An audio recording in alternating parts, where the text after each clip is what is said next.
Okay. Hello guys. This is John here. Um, Today we're actually gonna be reacting to the video. So the reason, yeah, I know I haven't been uploading that much on these because I've been slacking for like the past year. So I'm trying my best. Okay.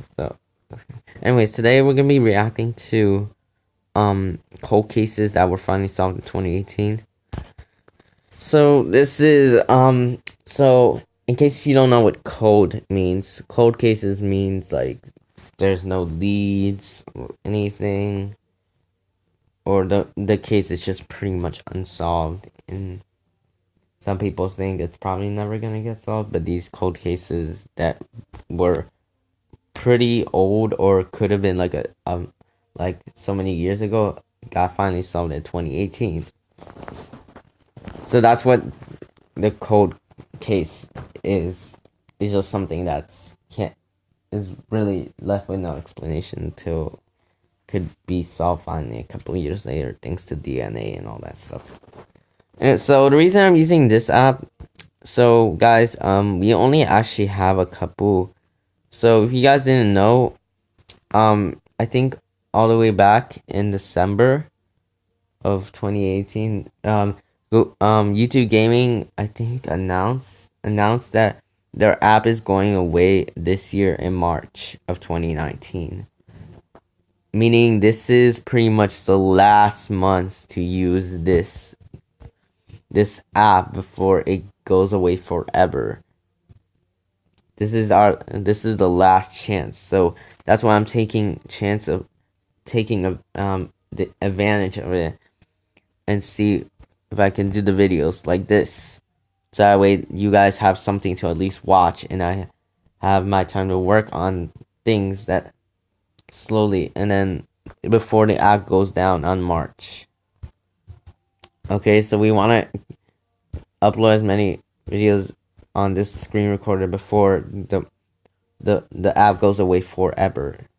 Alright, so that's fine. And like I said, today we're gonna react to only 3, I think. Well, I don't know. It's just cold cases. So yeah. Yeah.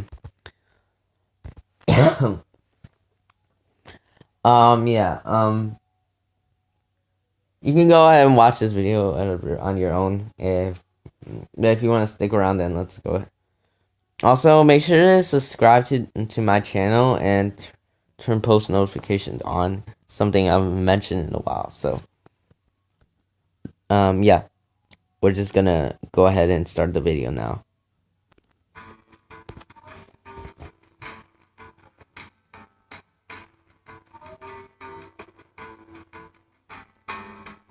On January 7th, 1969, Jane Britton failed to show up for an exam. This was highly out of character for the Harvard graduate student. She was the daughter of an accomplished scholar and had graduated magna cum laude with her bachelor's degree from Radcliffe College before beginning her advanced studies in anthropology. Her classmate and boyfriend, James Humphreys, tried calling to check on her after the exam. When Jane had failed to answer the phone, he headed over to her 4th-floor apartment on the University Road. There, at 12:40 in the afternoon, James discovered Jane's body, lying face down on her bed. Jane had had an eventful evening filled with outings with friends and her boyfriend on the night of January 6th, and stopped by her neighbor's apartment for a glass of sherry on her way home at approximately 11:30 p.m. Jane's autopsy showed she had alcohol in her stomach, but tests for alcohol in her blood came back negative, meaning that she had been attacked shortly after returning home. The autopsy also showed that she had been sexually assaulted and died as a result of a beating so severe that fragments of her skull had cut and bruised her brain. A neighbor reported hearing someone out on the fire escape the night of the murder, leading police to believe that the perpetrator had used the fire escape to gain entry to Jane's apartment. Jane's case garnered national media attention, but the investigation ultimately went cold. In July 2018, the Massachusetts State Police got a soft hit in the FBI's combined DNA index system to DNA found at Jane's crime scene. The DNA that remained available for testing yielded a YSTR profile, a type of profile that is specific to men because it involves analysis of the Y chromosome. They were able to confirm the match after finding a DNA profile on Ancestry.com that belonged to a male relative of the killer. The relative provided a fresh sample that confirmed the match.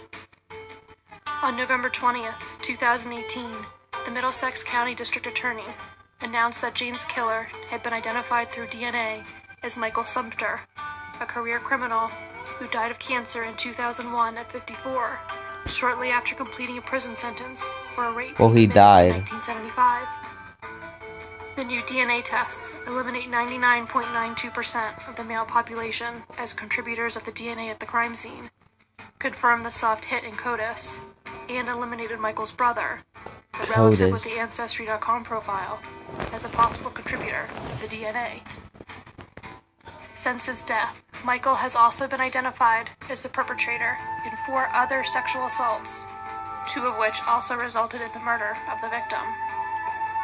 Jane's case is the oldest cold case solved by the Middlesex County District Attorney's Office in its history.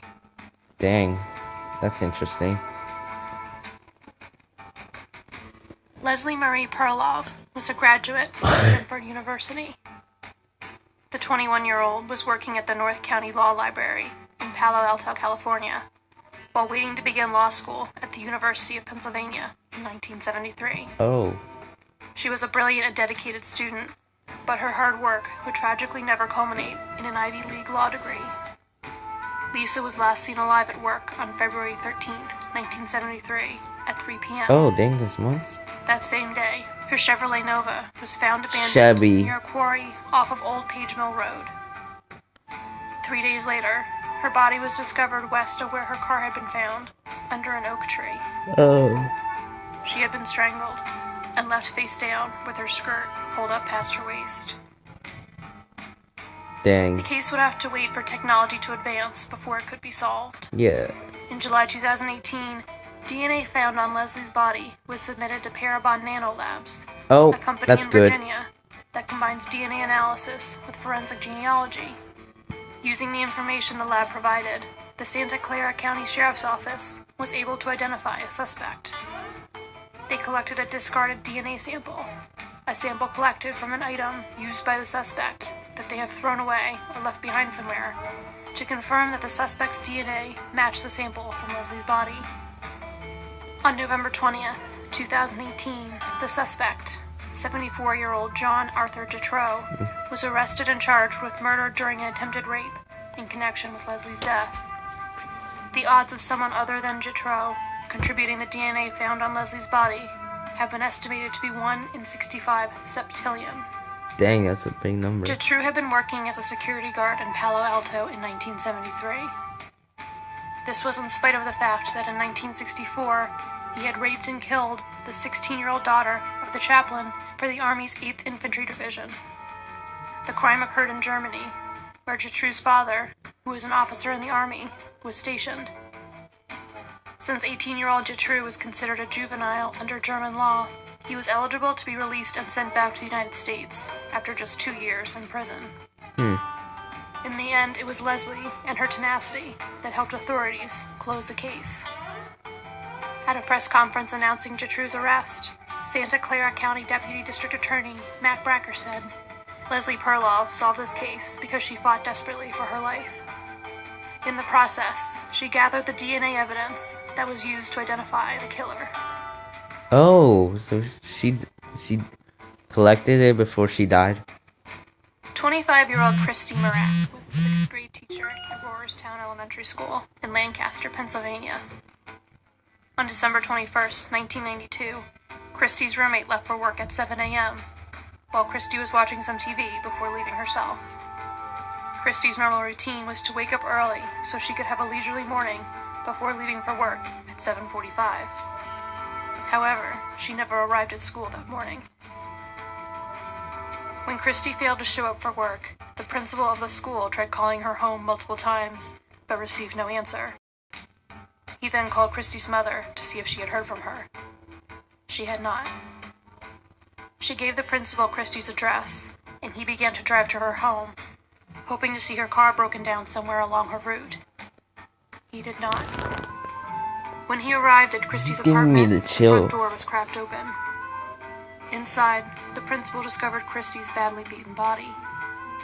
It would later be determined that she had been strangled and raped. Evidence at the scene suggested that Christie had fiercely fought her killer. She was still wearing her coat and gloves, as though she had been attacked just as she was leaving the house.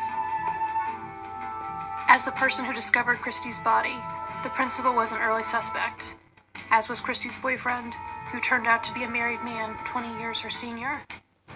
Ew. All of these potential early suspects were quickly ruled out. 26 years after the murder, DNA evidence would point the investigation to a complete surprise of a suspect.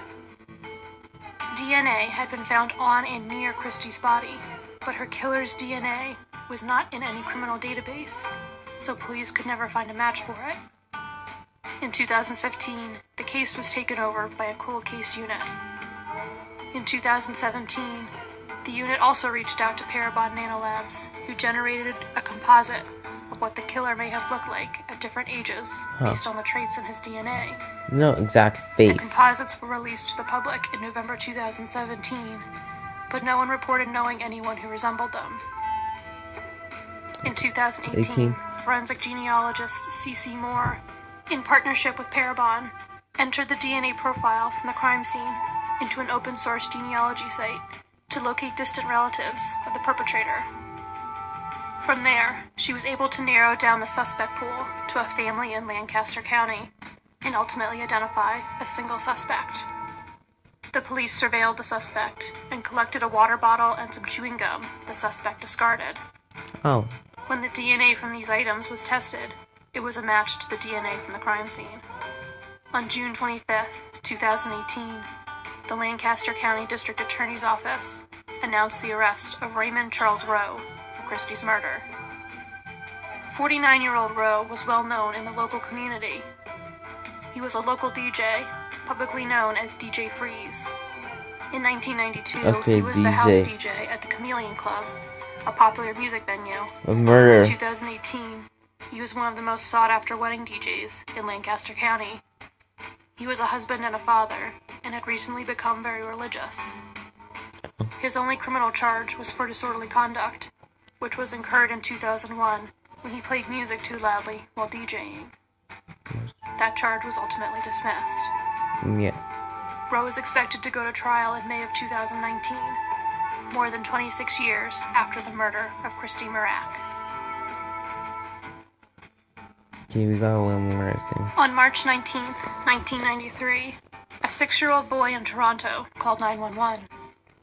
The child had woken up and discovered the body of his mother, 41-year-old Barbara Brodkin. When the police arrived at the apartment at 155 Balliol Street, they discovered that Barbara had been stabbed once in the chest. During their initial investigation, authorities interviewed over 100 people.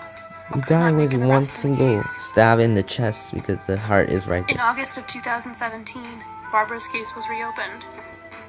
Evidence from her crime scene was revealed DNA evidence that could not have been identified in 1993. The effort was successful. On October 19, 2018, police arrested 63-year-old Charles Mustard. Charles was known to police, which is why his DNA was available for them to compare to the DNA from the crime scene. A small amount of money and marijuana had been missing from Barbara's apartment, leading police to initially believe that Barbara had been the victim of a robbery. But Charles was an acquaintance of Barbara and her family, meaning there may have been a more personal motive in the crime. While police believe the DNA evidence proves that Charles committed the crime, they still have an appeal to the public to help with the case. They asked at a news conference following Charles' arrest for 2 individuals, known only to them as Linda and Dirk, to come forward. Linda and Dirk were reportedly acquaintances of both Barbara and Charles, and authorities believe they may have important information that may help in convicting Charles.